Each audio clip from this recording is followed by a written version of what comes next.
A week or two ago, a friend of mine sent around a message, kind of a press release, listing all the courageous businesses that had decided to stay closed on Thanksgiving. My initial response was one of, skepticism. And I have no doubt that this campaign was calculated to boost sales. But it struck me how extraordinary it is that after all this time in this commercial culture that we inhabit, that there is still a holiday dedicated to giving thanks.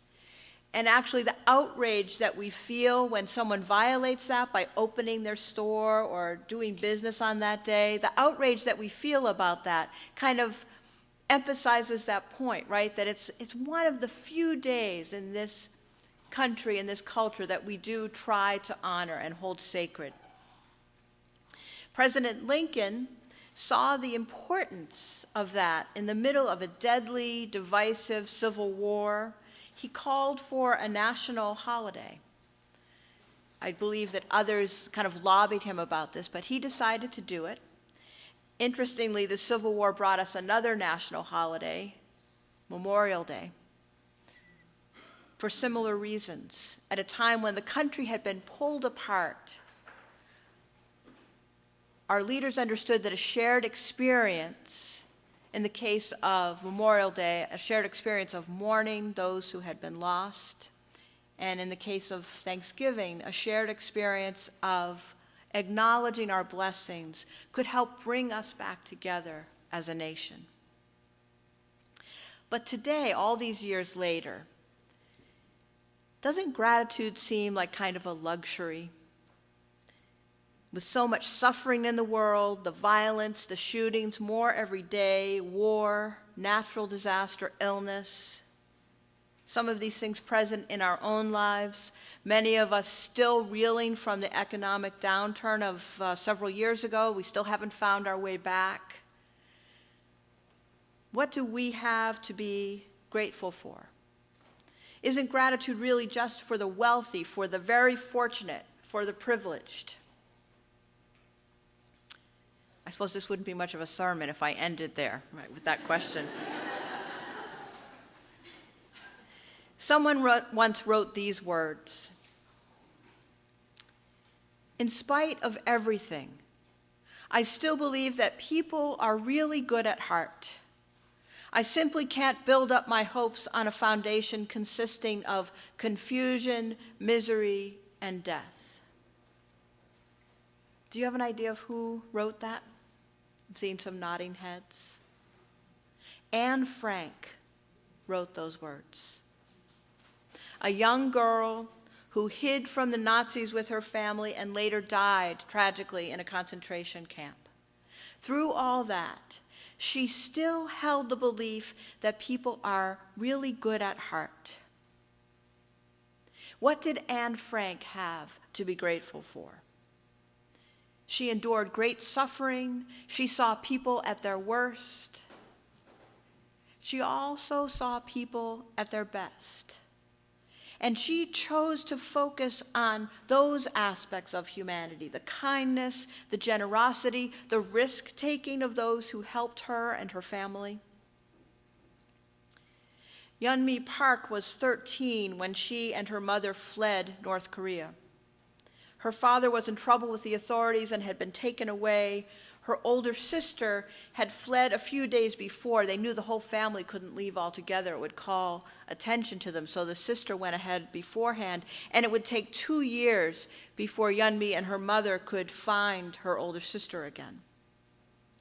Yeonmi left, she says, because she was starving to death. She weighed 60 pounds when she left. She had been ill, and she really couldn't get very good treatment. But somehow, she and her mother made it. They negotiated with some smugglers to help them. They made it to China, only to be kind of captured again, and Yeonmi was sold into a forced marriage and endured great suffering, great cruelty. Eventually, she made it to safety and actually convinced her captor to help her reunite her family. He helped find her father. And I heard her interviewed on the radio telling this story, and what moved me, what made me run home and buy the book and learn more about her story, was that as she was talking to this person, she expressed gratitude to the man who had held her captive, because after all his cruelty, he did find his own humanity, and he helped her reunite her family and help them get to South Korea and to the West. Did that man deserve her gratitude?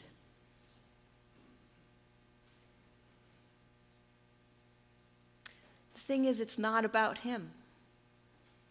It's about her. She chose to be grateful, and that helped her move forward and write a new story.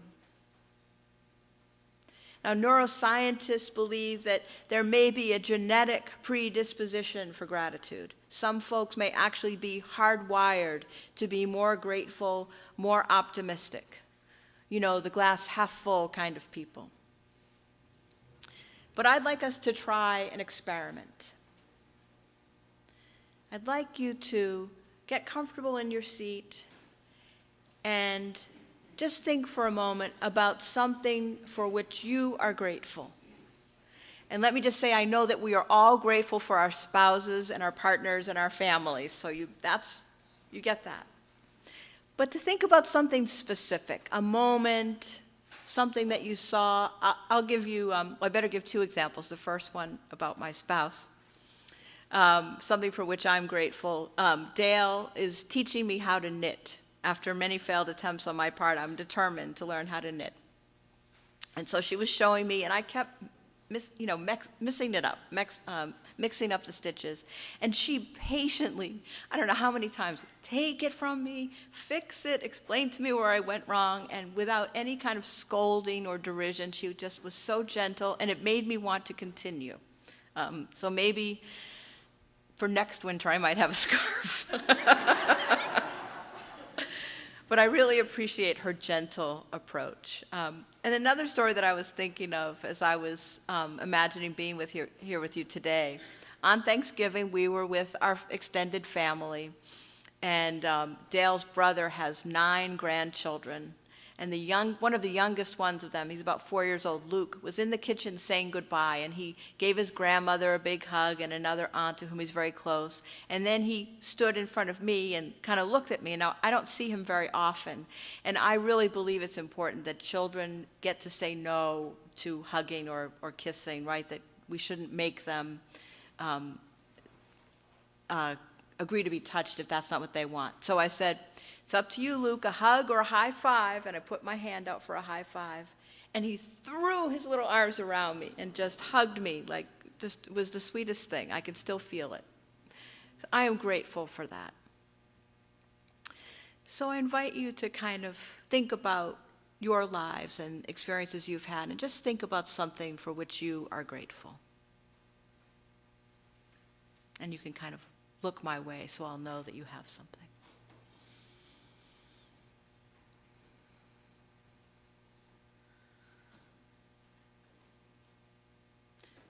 Would you like to share it? I was going to have you share it with your partner, but if you'd like, would you like to? Actually, that would be wonderful if we just if we did that together. What I'm going to invite you to do is turn to your neighbor and share a moment of gratitude.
So were you able to think of anything?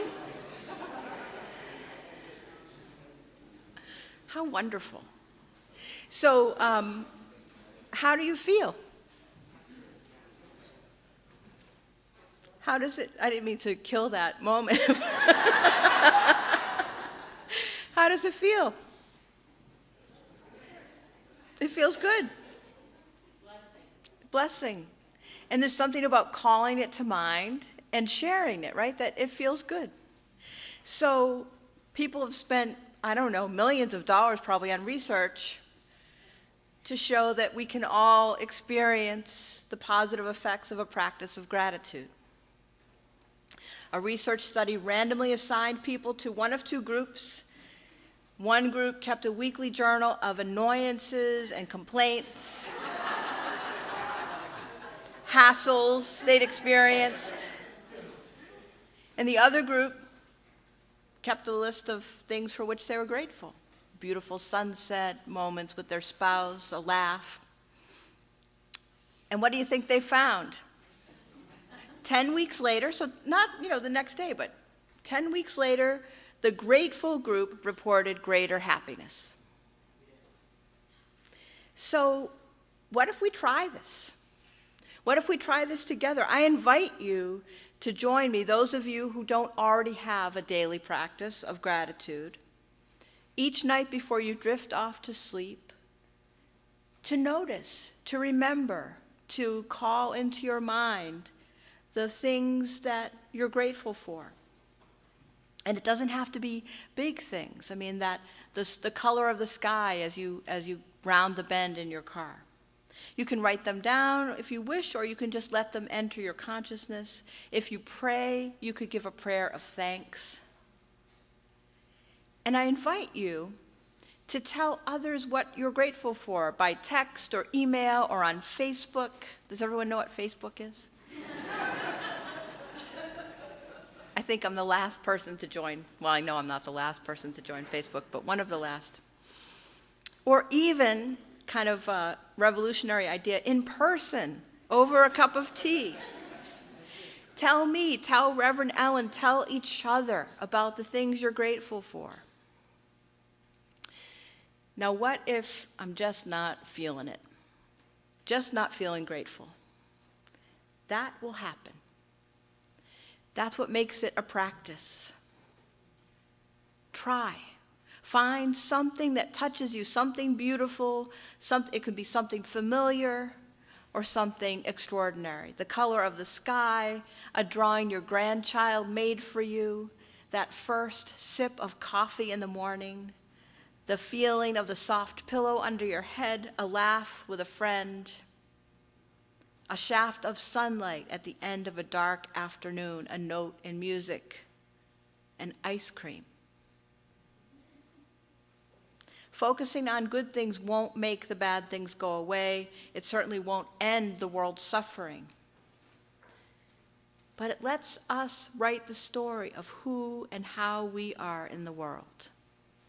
And that will make us stronger and healthier and better equipped to meet the challenges and the joys that await us. In this time of increasing darkness, let us await the return of light with hope and with gratitude. May it be so.